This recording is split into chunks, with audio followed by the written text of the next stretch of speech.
அனைவருக்கும் கணித வணக்கம். இப்போ பார்க்க போகிறது 8ஆம் வகுப்புக்குரிய கணக்கு பயிற்சி 1இல் 4. அதில் 5ல் 6வது கணக்கை பார்க்க போகிறோம். மகா காரணிப்படுத்துதல் முறையில் வர்க்கமூலத்தை காண்க. கொடுக்கப்பட்ட எண் 9025. இதை மகா காரணிப்படுத்துதல் முறையில் நம்ம என்ன பண்ண போகிறோம், வர்க்கமூலம் கண்டுபிடிக்க போகிறோம்.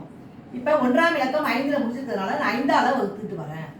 4 5 5 மீதி 4 40ல் 8 5 40, 2 5 வகுக்காது, அதனால இங்கே 0 போட்டுக்கிறேன்.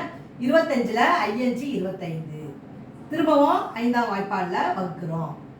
3 5 15 மீதி 3, 30ல் 6 5 30, 4 5 5. இப்போ பார்த்தீங்கன்னா 361 வருது. இந்த நம்பரை பொறுத்த வரைக்கும் 19ஆம் வாய்ப்பாடு தான் வகுப்படும். பார்த்தீங்கன்னா எத்தனை வந்துடும், 19 19 361. இப்போ திரும்பவும் 19ஆல் வகுக்கிறேன். 19 19. இப்போ 9025ங்கிற நம்பருக்கு வர்க்கமூலம் கண்டுபிடிக்க போகிறோம்.